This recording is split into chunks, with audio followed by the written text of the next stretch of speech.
Okay, so a lot of people, when they're doing the GCSEs, get mixed up between structure and language features. But it's really important for the 6-mark question, 12-mark question, and actually the 40-mark question when you are actually going to be writing your own language and structure creative writing task. So I'm just going to go through a quick acronym to help you remember what constitutes as a structural device or terminology. We remember it as SFOPP. Okay. So we have got within this sentences, and this is to do with the type of sentence structures that you have and also the lengths of the different sentences. Now when we just say sentences, it's not being able to just write a complex or a compound sentence or an inverted sentence.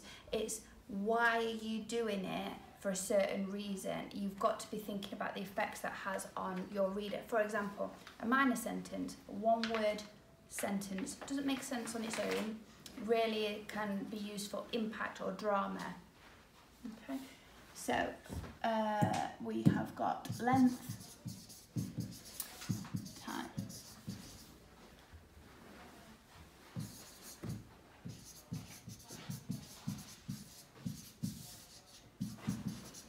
Okay, the next thing that we've got is form.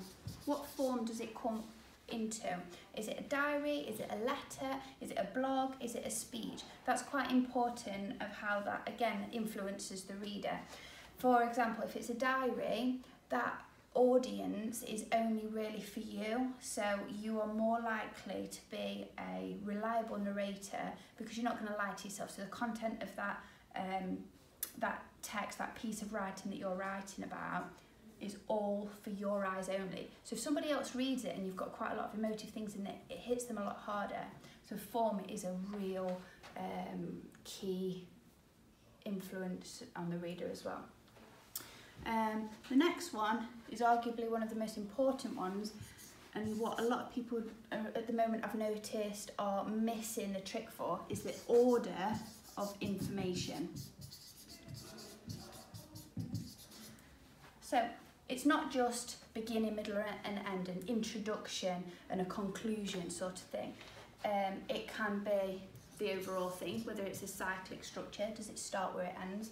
Is it a story arc where you've got that introduction, the climax and the ending? That's overall structure. Order of information is where are you leading your audience to if you're trying to influence them in a certain way. For example, why did you end that paragraph with a rhetorical question? To leave them thinking about something.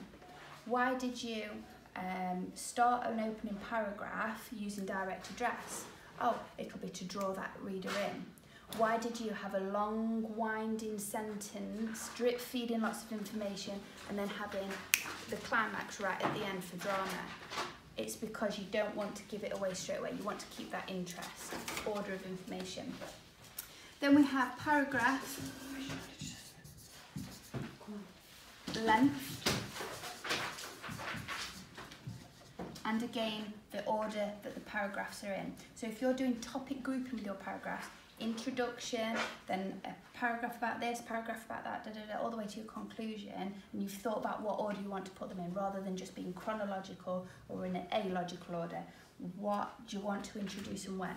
Like if you're going to be looking at a series on Netflix, you're going to drip feed information all the way through those episodes before you tell them the big ending.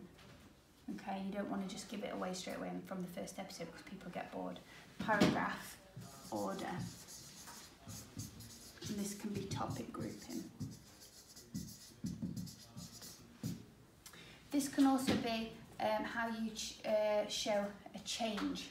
If we go back to my story arc here, each part of this story arc has got a deliberate sort of introduction and how it changes in the end. So if you've got mood and atmosphere here, if you're doing a story or a viewpoint and perspective, you've then got the climax, maybe it's a big fight scene, how are the relationships, the viewpoints, perspectives, relationships between characters, and your attitudes and the mood and atmosphere changing after that big climax or fight scene.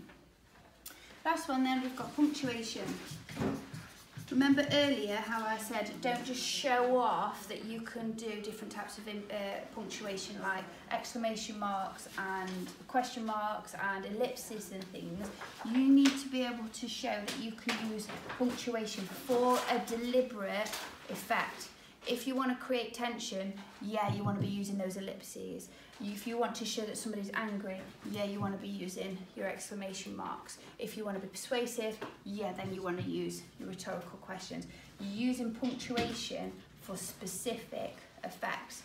So to recap them, sentences, form, order of information, paragraphs, and punctuation is what constitutes as a structural feature.